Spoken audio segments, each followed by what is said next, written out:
muy raros son los que la conocen. Bien vale la pena que estudiemos siempre los misterios de la Esfinge. Ella permanece allá en el desierto, aguardando ser descifrada. En el fondo, la Esfinge es el hombre mismo. Y esto es bastante interesante de por sí. La Esfinge viene a indicarnos el sendero secreto que ha de conducirnos inevitablemente hasta la liberación final. Develar el misterio de la Esfinge, él lo indica. Mas cuán pocos son los que develan tal misterio. Quien llegue a descubrir todos los misterios de la Esfinge se vuelve un sabio. Doctor, es cierto que los egipcios eran descendientes de los atlantes y que de ellos aprendieron los misterios como la cábala, etcétera, y que cuando vino el hundimiento, o sea, el diluvio, ellos transportaron la esfinge a Egipto. Si eso sucedió, ¿cómo lo pudieron haber hecho? No, ciertamente, y en nombre de la verdad, tenemos que decir que la Esfinge viene del Atlántico. La sociedad de Acaldana, que era una sociedad de sabios, tenía siempre frente a su edificio la Esfinge.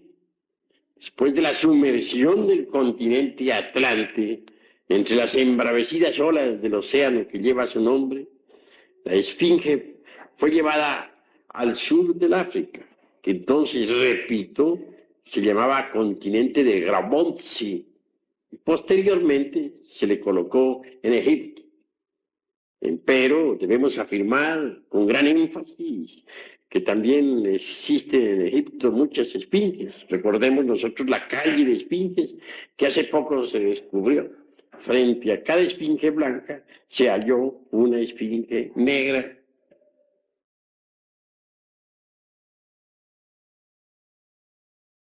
Hermenéutica.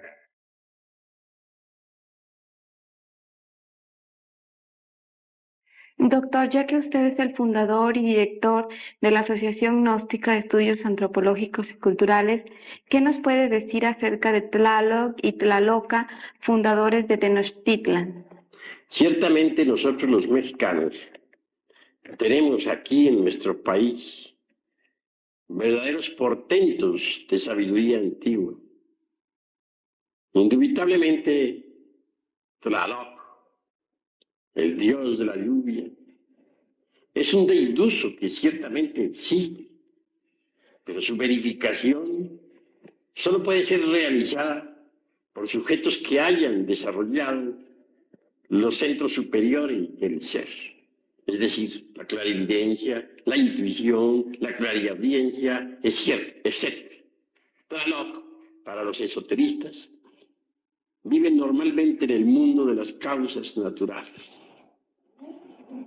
El Tlalocan es precisamente un paraíso molecular, existente en la quinta coordenada. Los antiguos bien sabían de tal paraíso. En el Tlalocan están las criaturas de las aguas, que obedecen a Tlaloc. Quiero referirme a los elementales de las aguas, citados por Felipe Teofastro, Bombastro de Ongenheim, Aureola, Paracelso. Así pues, que todos esos deidusos de nuestro país tienen existencia real. En el fondo vienen a simbolizar exactamente lo mismo que las deidades cristianas. Recordemos que en el cristianismo tenemos ángeles, arcángeles, serafines, etcétera, etcétera, etcétera. Así también nuestros antepasados tenían sus cortes angélicas. Incuestionablemente todos los deidusos de nuestros antepasados eran ángeles, son los mismos ángeles del cristianismo. Bien vale la pena que reflexionemos en todo eso. En cuanto a otros personajes, hay que reflexionar un poco. Quetzalcóatl, por ejemplo, es el Cristo mexicano, un hombre que encarnó en sí mismo el verbo, la palabra, una viva representación del Dios interior profundo. Se nos habla también de la gran Tenochtitlán. Indubitablemente que Huitzilopochtli fue el fundador, el esotérico de la gran Tenochtitlán. Huitzilopochtli es como un arcángel para los antiguos. Y en cuanto a nosotros, los miembros de la Asociación Gnóstica de Estudios Antropológicos y Culturales, le seguimos en el fondo recordando con gran amor. Es decir, le rendimos culto en nuestro corazón.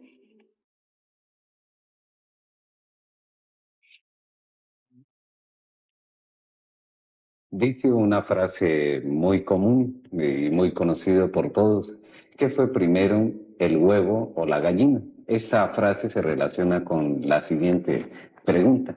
Dicen que los mayas y los aztecas fueron los iniciadores de las civilizaciones griega, china, egipcia, también inclusive la tibetana.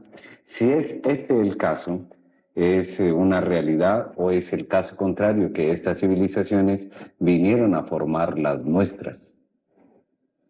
Bueno, está interesante la pregunta. Para mi modo de ver y de entender, los mayas tienen su raíz en el continente sumergido Atlántico, enorme continente que otrora existiera en el océano que lleva su nombre. Los mayas entonces tuvieron una poderosa cultura. Antes de la sumersión de ese viejo continente, acaecida por el famoso diluvio universal, citado en tantas escrituras religiosas, los mayas emigraron ya hacia el Tíbet, ya hacia la India, ya hacia el Egipto, ya hacia Guatemala, en Centroamérica, o Yucatán, etc. Así pues, los mayas fueron grandes civilizadores. No está de más recordar que algunas pirámides que actualmente existen en Egipto son de origen maya.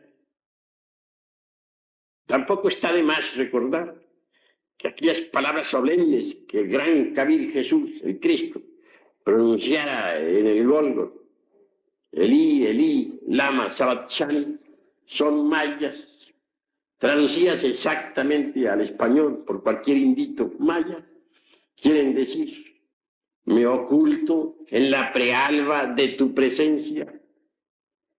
Jesús el gran Kabir aprendió el maya en el Tíbet. No debemos olvidar jamás que el naga maya tibetano tiene el mismo alfabeto. En el Tíbet se conoce el maya como el naga. Así que los mayas fueron siempre los grandes civilizadores. Y su origen es Atlante. Poseen una sapiencia única. Hoy por hoy la sabiduría de los mayas se encuentra en secreto. Se cultiva en el silencio de la noche. En un futuro, tal sabiduría será entregada a la humanidad. Indubitablemente, el continente Atlante tuvo poderosa civilización. Los mayas representan en el fondo a ese gran continente. La sapiencia de los mayas se ocultó entre los monasterios tibetanos, o en las pirámides de Egipto, o de Yucatán. Muy pocos son los seres humanos que han podido conocer tal sapiencia. Los mayas conocían la energía atómica, etcétera, etcétera, etcétera. El mundo, desde el punto de vista de la física, se envuelve fundamentalmente bajo la ley del 3, es decir, la fuerza negativa, la fuerza neutra y la fuerza positiva. ¿Tiene que ver esto con los fenómenos cósmicos, doctor Samael? Y otra pregunta: ¿existe otra ley cósmica más superior que la ley del 3? En realidad, la ley del 3 es fundamental.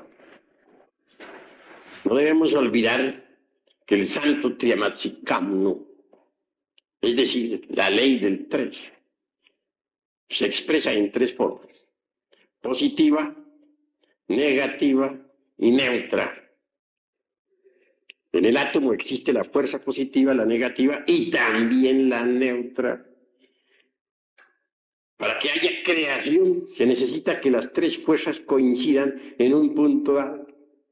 De lo contrario, la creación sería imposible.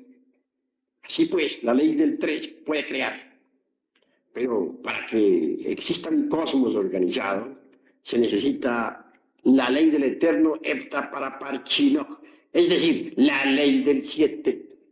El 3 crea, el 7 organiza. Más allá de las leyes del 3 y del 7, pues hay muchas otras leyes. En el fondo, la ley del 3 viene de la única ley. Es la del Logos, creador. La del eterno Padre Cósmico, común. Así que bien vale la pena comprender lo que es la ley del 3. Las gentes subestiman mucho la tercera ley, el santo conciliar, por la fuerza neutra. Y esa fuerza hay que aprenderla a manejar cuando se quieren neutralizar las influencias peligrosas. Las fuerzas positiva y negativa son maravillosas. Ellas se unen para crear, pero la tercera ley las concilia y entonces se realiza la creación. El hombre representa la fuerza positiva, la mujer la fuerza negativa. La tercera fuerza, el Espíritu Santo, concilia a las dos y entonces se realiza una creación. Pero todo tiene que desenvolverse dentro de la ley del 7. Es decir, el 3 crea, el 7 organiza. Indubitablemente, la humanidad está muy lejos de saber cuál es el modus operandi de la ley fundamental 3. En todo caso, el Padre es el 1, el Hijo el 2, el Espíritu Santo el 3. Son, como dicen las Sagradas Escrituras, 3 personas distintas y un solo Dios verdadero. Dios, en el fondo, es la única ley, pero para expresarse necesita derivarse en 3 aspectos que son creadores. El Santo Tematzicam indubitablemente jamás queda embotellado en los mundos. Nunca. Empero puede crear y siempre crea. Conocemos perfectamente algunas de estas cosas. Me imagino que igual le sucede a los televidentes. Usted habló hace un momento sobre la ley de los 7. Existen 7 planetas, fundamentados en la frase de Hermes Trismegisto, lo que es arriba es abajo. ¿Cómo actúan estos 7 planetas sobre nosotros? Bueno, obviamente existen 7 planetas bien conocidos en la astronomía. Pero dentro de nuestros estudios esotéricos nos interesan más bien los planetas psicológicos. Tal como es arriba es abajo. El microcosmos es análogo al macrocosmos. En nosotros, en nuestro interior, en nuestra psiquis, tenemos la viva representación de los 7 planetas. Empero, existen transmutaciones metálicas durante el trabajo de autorrealización íntima del ser. El viejo de los siglos, Saturno, debe convertirse en el niño, la luna. El Júpiter tonante que llevamos dentro debe transformarse realmente en el Mercurio de los sabios, en la inteligencia, en la sapiencia. En cuanto al guerrero belicoso, Marte debe convertirse en nosotros en el Venus del amor. En el fondo, en el centro queda siempre el Sol, como dador de toda vida. Así pues, dentro de nosotros deben verificarse ciertas transmutaciones metálicas importantes en la alquimia. Diálogos extraños. Uno de los escritores más famosos, Lobsang Rampa, ya ha escrito sobre el viaje astral. Las juventudes actuales lo comentan mucho, pero hablan solamente de la parte práctica y vivencial. Doctor, queríamos preguntarle que nos aclare definitivamente si el viaje astral es algo intelectual o es algo eminentemente práctico. Con el mayor gusto contestaré, Aida. Ciertamente, el viaje astral es una realidad, como lo dice Martin Lobsang Rampa. El hombre auténtico, incuestionablemente, posee un cuerpo astral. Este es un cuerpo maravilloso, extraordinario, y sabe usarlo a voluntad. La parte práctica de esta cuestión es muy fácil. Hallándose uno en un estado de transición existente entre vigilia y sueño, suavemente puede levantarse de su lecho con gran naturalidad.